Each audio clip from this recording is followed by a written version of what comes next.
कैसे हैं आप सब। आई होप कि आप सब बहुत अच्छे होंगे। तो वेलकम है आप सभी का मेरे चैनल में लर्न एंड ग्रो विद शीतल में। तो आप लोगों को पता ही है कि मेरा जो चैनल है उस पर फ़तेह सीरीज़ चल रही है, जिसमें मैंने फ़र्स्ट लेक्चर डाला था इंग्लिश वोकैब से। तो आप लोगों ने अगर नहीं देखा है तो आप लोग जा कर के देख लीजिएगा। और मेरी ये जो सीरीज़ है वो सारे कॉम्पिटिटिव एग्ज़ाम्स के लिए इम्पॉर्टेंट है। आप लोगों को पता ही है कि अभी यूपी बीएड का एग्ज़ाम होने वाला है, जो एंट्रेंस एग्ज़ाम है यूपी का वो होने वाला है। और इसके साथ ही ये जो सीरीज़ है यूपी बीएड टेट सीटेट सभी के लिए इम्पॉर्टेंट है। तो आप लोगों को अगर आप अच्छे मार्क्स गेन करना चाहते हैं तो मेरी ये जो क्लासेस हैं इनको रेगुलर बेसिस पर लीजिएगा। और आप लोग इनके नोट्स भी बना सकते हैं, अदरवाइज़ नोट्स नहीं बनाना चाहते हैं तो मैं ये जो मेरी पीडीएफ है इसको मैं शेयर कर दूंगी अपने टेलीग्राम चैनल पर। तो आप लोग टेलीग्राम चैनल को ज्वाइन कर लीजिएगा। उसका लिंक मैंने डिस्क्रिप्शन बॉक्स में दे रखा है, आप लोग जा कर के वहाँ से ज्वाइन कर सकते हैं, ठीक है। इसके बाद अगर आप लोग मेरे चैनल पर नए हैं तो चैनल को सब्सक्राइब कर लीजिएगा, बेल आइकन को प्रेस कर लीजिएगा ताकि मेरे जो वीडियोस की नोटिफिकेशन है सबसे पहले आप सभी तक पहुँचें। और मेरी वीडियो को लाइक भी कर दीजिएगा और शेयर भी कर दीजिएगा। तो चलिए आज की हम ये जो वीडियो है इसको स्टार्ट करते हैं। वीडियो को एंड तक ज़रूर देखिएगा क्योंकि मैंने इसमें लास्ट में एक इम्पॉर्टेंट पॉइंट आपके साथ शेयर किया है। तो जो इम्पॉर्टेंट पॉइंट है उसको सुनने के लिए आपको वीडियो एंड तक देखना चाहिए ताकि आप अपनी जो भी तैयारी है उसको बूस्ट अप कर सकें और बहुत अच्छे मार्क्स अपने एग्ज़ाम्स में लेके आ सकें। तो चलिए आज की वीडियो को शुरू करते हैं। तो हमारा जो फर्स्ट पॉइंट है वो है सौरमंडल। हमारा सौरमंडल मंदाकिनी आकाशगंगा में स्थित है। हमें ये तो पता ही है कि हमारा जो सौरमंडल है वो किसी न किसी गैलेक्सी में स्थित होगा। तो हमारा जो सौरमंडल है वो मंदाकिनी आकाशगंगा में स्थित है, ठीक है। इसके बाद अरुण और वरुण दो ग्रह सहोदर भाई के नाम से जाने जाते हैं। ये काफ़ी इंपॉर्टेंट पॉइंट है कि अरुण और वरुण दो ग्रह हैं जिनको सहोदर भाई के नाम से जाना जाता है, ठीक है। इसके बाद उत्तरी ध्रुव 21 जून से 22 सितंबर तक हमेशा प्रकाश में रहता है। ये भी एक इम्पॉर्टेंट ही पॉइंट है कि उत्तरी ध्रुव जो है वो 21 जून से 22 सितंबर तक हमेशा प्रकाश में रहता है, ठीक है। इसके बाद एक ग्रह की अपने कक्ष में सूर्य से अधिकतम दूरी को अपसौर और न्यूनतम दूरी को उपसौर कहते हैं, ठीक है। तो आप लोग इस पॉइंट को अच्छे से ध्यान कर लीजिएगा, ध्यान में रख लीजिएगा। ये पॉइंट काफ़ी इम्पॉर्टेंट है, ये एग्ज़ाम्स में ज़रूर आता है। मैंने जब अपना डीएलएड का एग्ज़ाम दिया था तो उसमें ये पॉइंट आया था, ये क्वेश्चन आया था, तो ये मुझे तब से याद है। तो आप लोग क्या देखिएगा, एक ग्रह को अपने कक्ष में सूर्य से अधिकतम दूरी को अपसौर और न्यूनतम दूरी को उपसौर कहते हैं, ठीक है। इसके बाद चलते हैं नेक्स्ट पॉइंट पे। 22 दिसंबर को सबसे बड़ा दिन होता है। कहाँ होता है? 22 सितंबर को जो हमारा सबसे बड़ा दिन होता है वो दक्षिणी गोलार्ध में होता है। ये बहुत अच्छा पॉइंट है कि 22 दिसंबर को सबसे बड़ा दिन होता है और वो भी कहाँ होता है? दक्षिणी गोलार्ध में, ठीक है। इसके बाद पूर्ण सूर्य ग्रहण के समय सूर्य का किरीट भाग दिखाई देता है। ये क्वेश्चन यूपी टेट में आया था, ठीक है। तो आप लोग इस चीज़ को देख लीजिएगा कि पूर्ण सूर्य ग्रहण के समय सूर्य का किरीट भाग दिखाई देता है। ये वर्ड बहुत ज़्यादा इम्पॉर्टेंट है, आप लोग इसको देख लीजिएगा, ठीक है। इसके बाद पूर्वी देशांतर से भारत का मानक समय निर्धारित किया जाता है। तो आप लोगों का ये क्वेश्चन बन सकता है कि भारत का मानक समय कैसे निर्धारित किया जाता है। तो हम ये लिख सकते हैं कि पूर्वी देशांतर से ये ग्रह जो मानक समय है उसको निर्धारित किया जाता है, ठीक है। इसके बाद नेक्स्ट, ये हमारे रीजनिंग में भी बहुत इंपॉर्टेंट रहता है ये वाला पॉइंट। आप लोगों ने देखा होगा, एक क्लॉक एंड टाइम करके शायद एक चैप्टर है हमारा रीजनिंग में, उसमें ये होता है कि एक देशांतर के अंतर पर 4 मिनट का समय का अंतर होता है। मतलब एक देशांतर के अंतर पर 4 मिनट का समय अंतर होता है, ठीक है। ये काफ़ी इंपॉर्टेंट है। आप लोग इसको अगर नोट बना रहे हो तो इसमें पॉइंट हाईलाइट कर लीजिएगा। इसके बाद सबसे बड़ा ग्रह बृहस्पति होता है। ये साइज़ के अकॉर्डिंग बता रहे हैं। और सबसे छोटा ग्रह बुध होता है। बुध सबसे पहले होता है सूर्य के निकट, ठीक है। तो इसके बाद आप देखिएगा जो पृथ्वी का उपग्रह है वो चंद्रमा है। सूर्य के सबसे निकट देखिए, जो मैं अभी आप लोगों को बता रही थी कि सूर्य के सबसे निकट ग्रह जो है वो बुध ग्रह है, ठीक है। सूर्य से सबसे दूर ग्रह जो है वो वरुण है। इसके बाद पृथ्वी के सबसे निकट ग्रह शुक्र है और सबसे चमकीला ग्रह भी क्या है, शुक्र है, ठीक है। इसके बाद सबसे अधिक चमकीला तारा साइरस है और सबसे अधिक उपग्रहों वाला ग्रह क्या है, बृहस्पति। तो बृहस्पति को हमने अभी ऊपर भी देखा था कि वो क्या है, बड़ा भी है और यहाँ पर उसके सबसे ज़्यादा उपग्रह भी हैं, ठीक है। इसके बाद सबसे अधिक ठंडा ग्रह क्या है, वरुण है। ये हमने अभी पहले भी एक पॉइंट पढ़ा था, आप लोगों को याद होगा कि अरुण और वरुण दोनों क्या होते हैं, सहोदर भाई होते हैं। ये पॉइंट मैंने अभी आपको डिस्कस कराया है। तो उसके बाद नेक्स्ट पॉइंट वरुण से रिलेटेड ये है कि सबसे अधिक ठंडा ग्रह जो है वो वरुण है, ठीक है। इसके बाद रात्रि में लाल दिखाया जाने वाला जो ग्रह है वो मंगल है, ठीक है। तो रात्रि में जो लाल रंग का दिखाई देता है ग्रह वो मंगल है। और सबसे अधिक भारी ग्रह कौन सा है, बृहस्पति। बृहस्पति का एक और अभी हमने पॉइंट पढ़ा था कि सबसे अधिक उपग्रह भी किसके, बृहस्पति के हैं और सबसे अधिक भारी भी क्या है, बृहस्पति है, ठीक है। सौर मंडल का सबसे बड़ा उपग्रह क्या है, गैनीमेड है। इसके बाद सौर मंडल का सबसे छोटा उपग्रह डिमोस। ये क्वेश्चन बहुत इंपॉर्टेंट है, ठीक है। नीला ग्रह पृथ्वी है, ये तो आप सभी को पता ही होगा। और पृथ्वी की बहन कौन होता है, कौन सा ग्रह होता है, वो होता है शुक्र, ठीक है। ये देखिए नीचे दिया अभी, ये पृथ्वी का जो बहन है वो क्या है, शुक्र है। और लाल ग्रह कौन सा है, मंगल ग्रह है। और भोर का तारा या सांझ का तारा जिसे कहते हैं वो शुक्र है, ठीक है। तो ये बहुत इंपॉर्टेंट है, एक एक क्वेश्चन आ जाता है एक नंबर में, तो ये आप लोग देख लीजिएगा।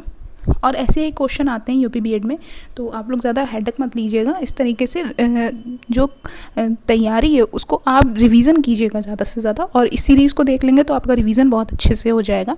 तो और आप लोगों के बहुत अच्छे मार्क्स आएंगे बीएड में। मैं तो यही चाहती हूँ कि सभी बच्चों को सरकारी सीट मिले। हालांकि ऐसा हो नहीं पाएगा क्योंकि सीट्स बहुत कम होती हैं, लेकिन आप लोग अपनी तरफ से अच्छा कीजिए और पढ़ते रहिए, ठीक है। तो चलिए बढ़ते हैं हम नेक्स्ट पॉइंट पे।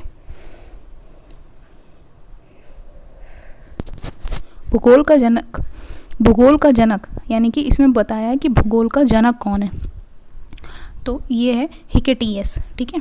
इसके बाद जियोग्राफिका शब्द का प्रथम प्रस्तावक कौन है, इरेटोस्थनीज, ठीक है। ये बहुत इंपॉर्टेंट पॉइंट है जो मोस्टली हमें नहीं पता होते हैं और कभी कभी क्या होता है एग्जाम में एकदम से आ जाते हैं।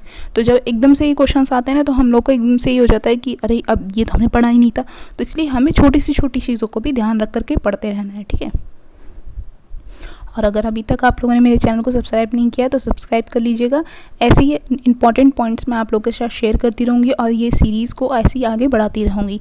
तो आप लोग शेयर भी कर दीजिएगा, इससे मुझे मोटिवेशन मिलेगा, मैं और अच्छे से आप लोगों के लिए वीडियो बना पाऊँगी। तो चलिए फिर से स्टार्ट करते हैं।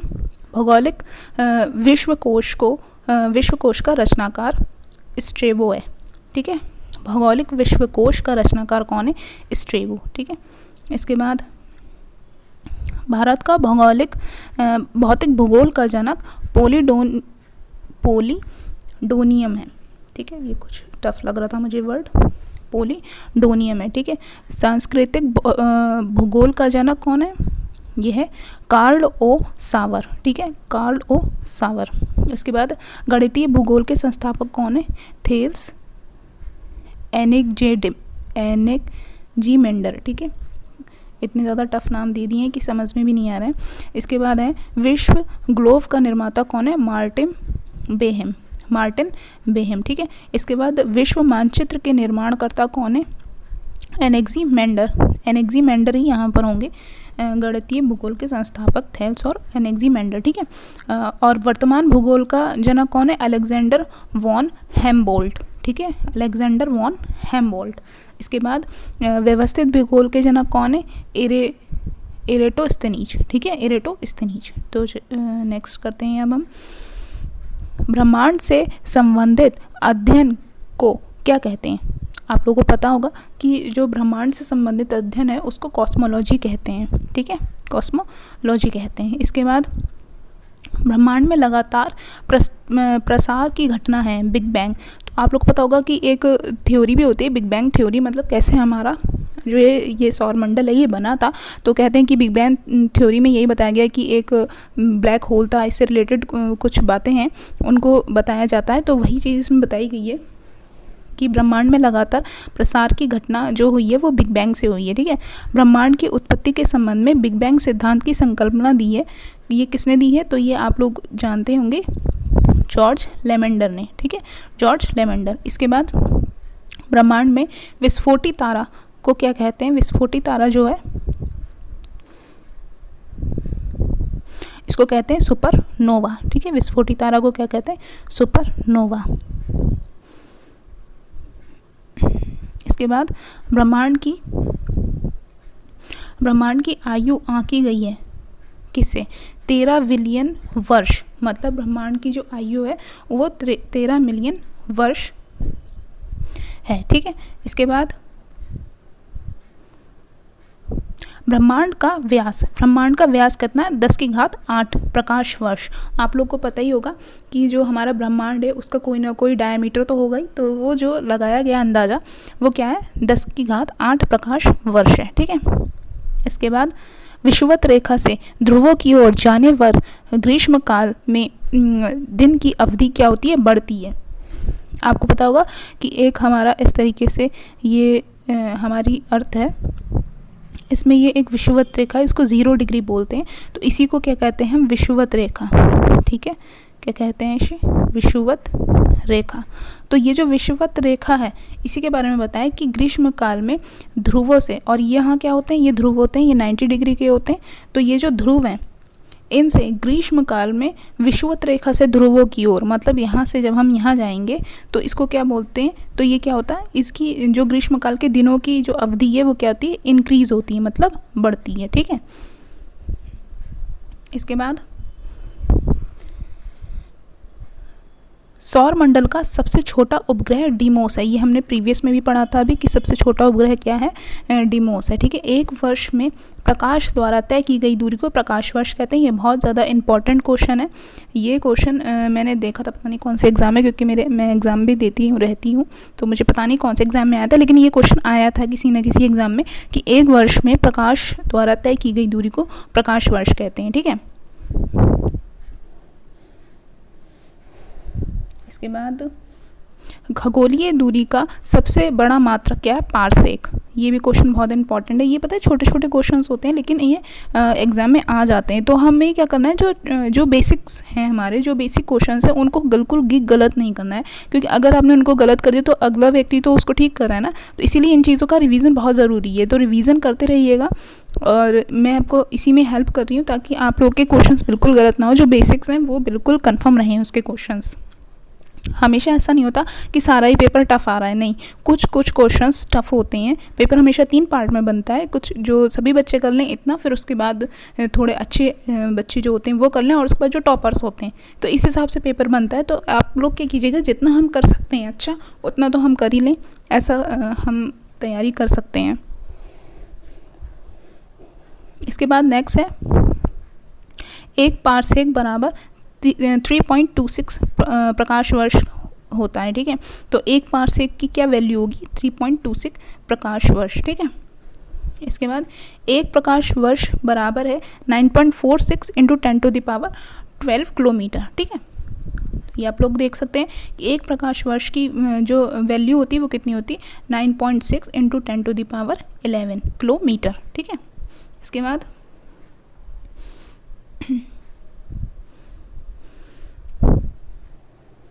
सूर्य सौर मंडल का केंद्र है, ये किसने कहा था?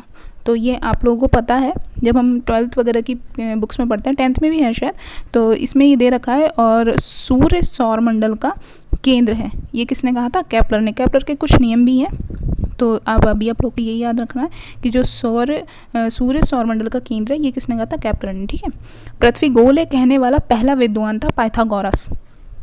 पाइथागोरस की थ्योरम्स भी होती हैं जो मैथ्स में हम लोग यूज़ करते हैं, तो वही चीज़ इसमें बताई गई है कि पृथ्वी गोल है, ये किसने कहा था? इसका पहला विद्वान कौन था? पाइथागोरस ने कहा था। ठीक है, तारों के बड़े बड़े, इसको मैं थोड़ा सा ऊपर करती हूँ, तारों के बड़े बड़े गुच्छों का समूह जिसे क्या कहते हैं? आकाशगंगा गैलेक्सी। अभी मैंने आकाशगंगा से रिलेटेड एक और पॉइंट आपको बताया था, तो आप लोग उसको रिमेंबर करिएगा कि हमारी जो आकाशगंगा है वो कौन सी है, ये आप लोग कमेंट बॉक्स में आंसर दीजिएगा।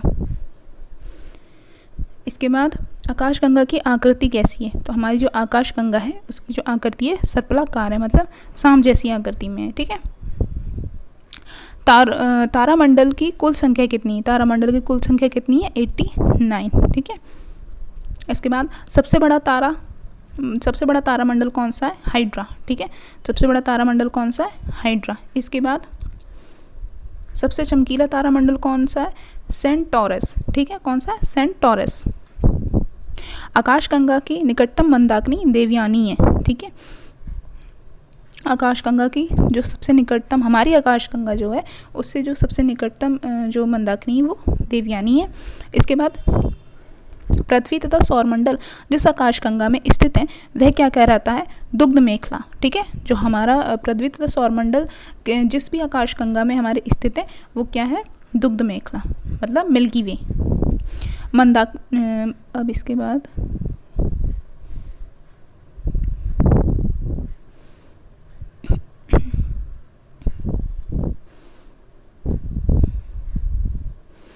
है मंदाकिनी है अरबों तारों का वह समूह जो धुंधला दिखता है। ठीक है।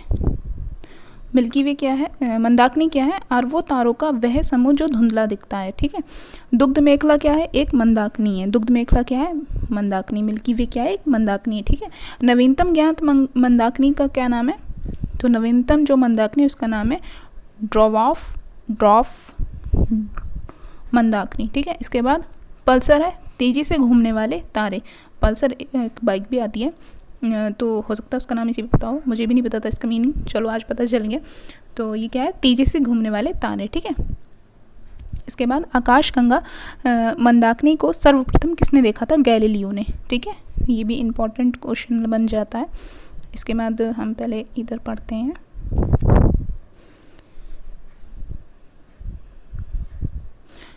76 वर्षों के अंतराल पर दिखाई देने वाला धूमकेतु क्या है? हैली। ठीक है। तो 76 वर्षों के अंतराल पर जो दिखाई देने वाला धूमकेतु वह है हैली। इसके बाद हैली धूमकेतु पुनः दिखाई पड़ेगा 2062 में, और अभी हमारा चल रहा है 2023। तो अब आप लोग बताइएगा कितने साल बाद दिखाई देगा, कमेंट बॉक्स में इस आंसर को जरूर लिखिएगा। इसके बाद चंद्रमा को परिक्रमण और परिभ्रमण दोनों गति के बराबर समय लगता है। ठीक है। तो चंद्रमा को परिक्रमण और परिभ्रमण दोनों गति में बराबर समय लगता है, यानी कि उसको अपनी परिक्रमा करने में, परिभ्रमण करने, अपनी धुरी पे घूमता है वो एक बार, और एक टाइम क्या होता है वो ऐसे भी घूमता है, मतलब सूर्य के चारों तरफ भी चक्कर लगाता है, तो उसमें क्या होता है? बराबर समय लगता है। ठीक है। चंद्रमा रात की रानी कहलाता है। चलो ठीक है, ये तो काफ़ी अच्छा पॉइंट है। रात की रानी चंद्रमा को कहते हैं। ठीक है।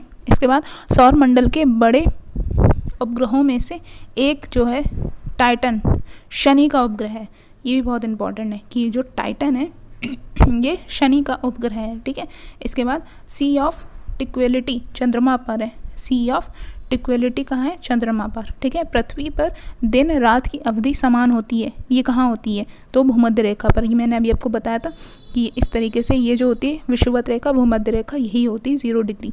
ठीक है। और ऊपर क्या होते हैं? यहाँ पे भी ध्रुव होते हैं, यहाँ पर भी ध्रुव होते हैं। ठीक है।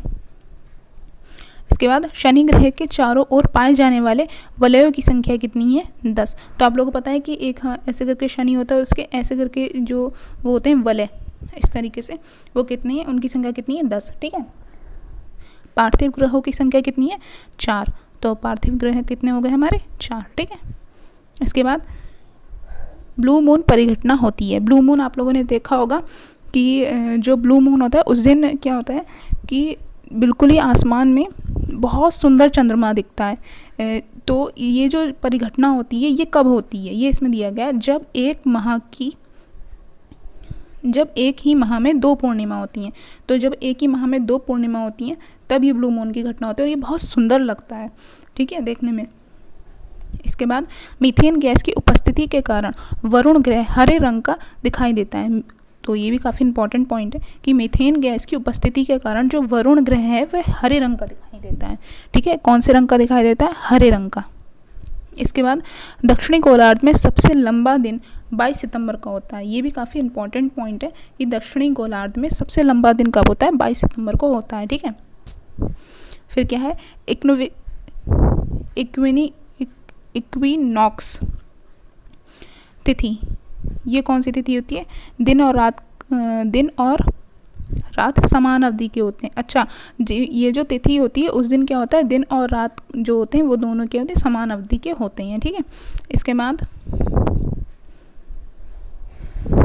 बाद सूर्य जो है, सूर्य अक्ष के सहारे घूर्णन की अवधि, अच्छा जो सूर्य है उसकी अक्ष के सहारे जो घूर्णन की अवधि है वो 24 घंटे 40 दिन है। ठीक है, इसके बाद बुध जो है, बुध की क्या है, सूर्य से औसत दूरी कितनी है, 58 किलोमीटर, और इसके बाद कक्षीय जो अवधि है वो 88 से 00 दिया है, मतलब 88 दिन होगी इसकी अवधि, मतलब जितने दिनों में ये चक्कर लगा लेता है। ठीक है, अक्ष के सहारे घूर्णन की अवधि 59 डेज है। ठीक है, इसके बाद शुक्र की 108, और यहाँ पर कक्षीय अवधि हो गई 225 दिन, और इसके बाद अक्ष के सहारे घूर्णन गति क्या हो गई 243 डेज, और उपग्रह एक भी नहीं। ठीक है, इसके बाद पृथ्वी का हो गया हमारा 150 जो इसकी दूरी है।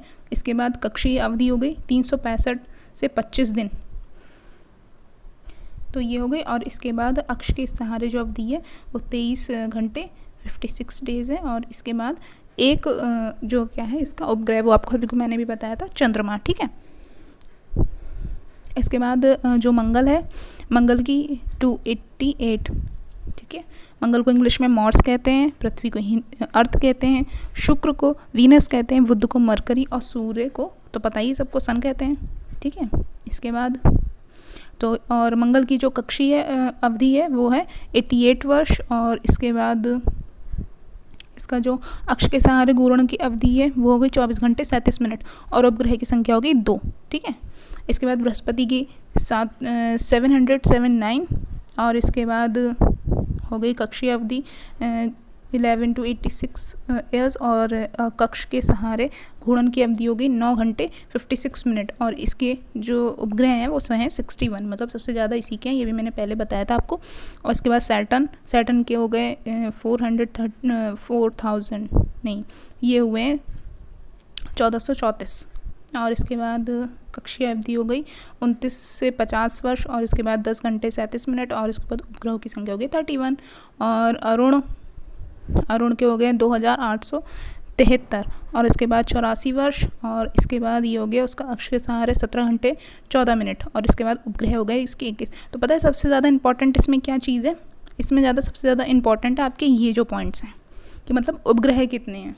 ठीक है, इस चीज़ को आप देख लीजिएगा, और ये जो लगे हैं ये क्रम से ही लगे हुए हैं, तो ये भी बहुत इंपॉर्टेंट है। कभी कभी क्या होता है बीच में से पूछ लेता है कि बताओ मंगल कहाँ पे, किसके पहले और किसके बाद में है, और सूर्य के कितनी दूर है, कितने बीच में पड़ते हैं, तो इस तरीके से आप लोग देख लीजिएगा। ठीक है, इसके बाद वरुण को कहते हैं नेपच्यून का भी है 4495, और इसके बाद कक्षीय अवधि हो गई 164, और इसके बाद यहाँ पर हो गया घूर्णन की अवधि 14 घंटे 7 मिनट, और उपग्रहों की संख्या होगी 11।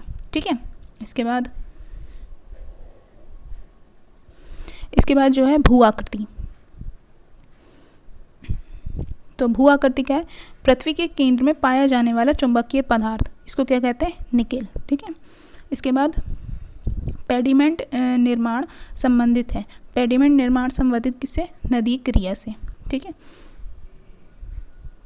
इसके बाद पृथ्वी के किस भाग में भूकंप आना आम बात है, तो ये पूर्वी एशिया में। ठीक है, इसके बाद सिस्मोग्राफ भूकंपीय तरंगों को मापने के काम में लाया जाता है। ठीक है, तो सिस्मोग्राफ का क्या यूज़ होता है, ये क्वेश्चन बहुत इंपॉर्टेंट है, ये यूपी टेट में एक बार आया था क्वेश्चन, और एक बार और किसी एग्ज़ाम में भी आया था, मुझे याद नहीं है, लेकिन ये आया था एग्ज़ाम में। तो सिस्मोग्राफ जो है वो भूकंपीय तरंगों को मापने के काम में लाया जाता है। ठीक है, इसके बाद समान भूकंपीय तीव्रता वाले स्थानों को मिलाने वाली रेखा को समभूकंप रेखा कहा जाता है। ठीक है, तो समान भूकंपीय तीव्रता वाले स्थानों को मिलाने वाली रेखा को समभूकंप रेखा कहते हैं। ठीक है, इसके बाद एंडीज पर्वत की सबसे ऊंची चोटी का नाम क्या है, एकांकागुआ। ये बहुत इंपॉर्टेंट पॉइंट है कि एंडीज जो पर्वतमाला है उसमें सबसे ऊंची चोटी कौन सी है, एकांकागुआ। इसके बाद बृहद पृष्ठीय क्षेत्रफल वाला महासागर, इसका जो वो है बृहद पृष्ठीय क्षेत्रफल वाला महासागर कौन सा है? प्रशांत महासागर है। ठीक है, इसके बाद बृहद ज्वार आता है, कहाँ आता है? जब सूर्य तथा चंद्रमा के बीच सीधी रेखा में होते हैं। तो ज्वार कब आएगा? जब सूर्य तथा चंद्रमा एक सीधी रेखा में होते हैं तब ज्वार आता है। ये वही हो गया, ज्वार और भाटा वाली कहानी है ये। ठीक है, इसके बाद विश्व में सबसे बड़ी खाड़ी कौन सी है? मैक्सिको की खाड़ी। ऐसे क्वेश्चन बहुत इंपॉर्टेंट रहते हैं, देखिए मैंने इंपॉर्टेंट लगा भी रखा है। तो जो विश्व में पहला, भारत में पहला, ऐसे क्वेश्चन जरूर आते हैं। ठीक है, तो भारत की सबसे बड़ी खाड़ी कौन सी? मैक्सिको की खाड़ी। विश्व में क्षेत्रफल की दृष्टि से सबसे बड़ा सागर कौन सा है? तो वो दक्षिणी चीन सागर। ठीक, कौन सा है? दक्षिणी चीन सागर। इसके बाद हिंद महासागर में सबसे बड़ा द्वीप कौन सा है? मेडागास्कर। ये भी इंपॉर्टेंट पॉइंट है कि हिंद महासागर में सबसे बड़ा द्वीप कौन सा है? मेडागास्कर। ठीक है, इसके बाद नील नदी भूमध्य सागर में गिरती है। जो नील नदी है वो कहाँ गिरती है? भूमध्य सागर में गिरती है।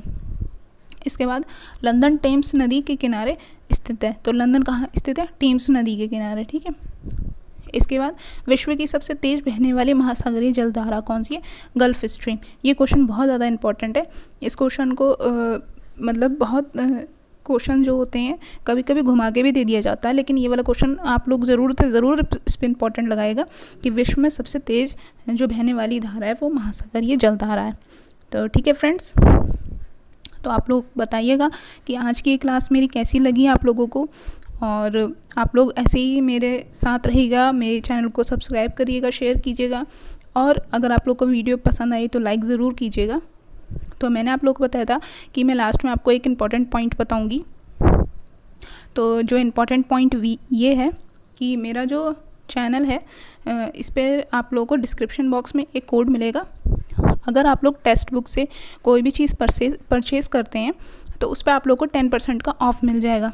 तो मेरा रेफरल कोड मैं आपको डिस्क्रिप्शन बॉक्स में दे दूँगी, आप लोग वहाँ से जा कर के क्या कीजिएगा, अगर आप कोई भी टेस्ट लेते हैं या कोई भी कोर्स वगैरह लेते हैं तो उसमें 10% का ऑफ़ हो जाएगा। ठीक है, तो वो कोड डाल दीजिएगा तो आप लोग को उससे ऑफ़ मिल जाएगा। टेक्स्ट बुक की खुद सीरीज़ में लगाती हूँ, अगर मेरा कोई एग्ज़ाम होता है तो मैं उससे खुद टेस्ट देती हूँ। तो आप लोग भी टेस्ट दीजिएगा, उनके टेस्ट काफ़ी अच्छे हैं। तो आप लोग उसमें देख लीजिएगा कि आपकी तैयारी कहाँ तक हो रही है और अभी आपको कितनी करने की ज़रूरत है। तो यूपी बीएड के भी कुछ टेस्ट उसमें हैं, कुछ फ्री होते हैं, तो आप फ्री दे करके पहले देखिएगा, और उसके बाद आप परचेज़ करते हैं तो आप मेरा रेफरल कोड यूज़ कर सकते हैं और 10% का डिस्काउंट पा सकते हैं, और अपनी स्टडी को बहुत अच्छा कर सकते हैं। और कॉम्पिटिटिव एग्ज़ाम्स के लिए बहुत अच्छा एक प्लेटफॉर्म है टेक्स्ट बुक। तो आप लोग ज़रूर वहाँ जा कर के ज्वाइन करिएगा, मेरे रेफरल कोड को यूज़ करिएगा, और मेरे चैनल को सब्सक्राइब कर लीजिएगा, और मेरे टेलीग्राम चैनल को भी सब्सक्राइब कर लीजिएगा। इसकी जो PDF है, मैं जब ये पूरा ज्योग्राफी कंप्लीट हो जाएगा उसके बाद मैं शेयर करूँगी, तो आप लोग तब तक मेरे टेलीग्राम चैनल को ज्वाइन कर लीजिएगा। उस पर सारी इंपॉर्टेंट मैंने PDF शेयर कर रखी है, वो आप लोग डाउनलोड कर सकते हैं और उनको पढ़ भी सकते हैं। तो चलती हूँ फिर न्यू टॉपिक के साथ, न्यू क्लास के साथ आप लोग को मिलती हूँ। तो तब तक के लिए take care, bye bye and all the best, bye.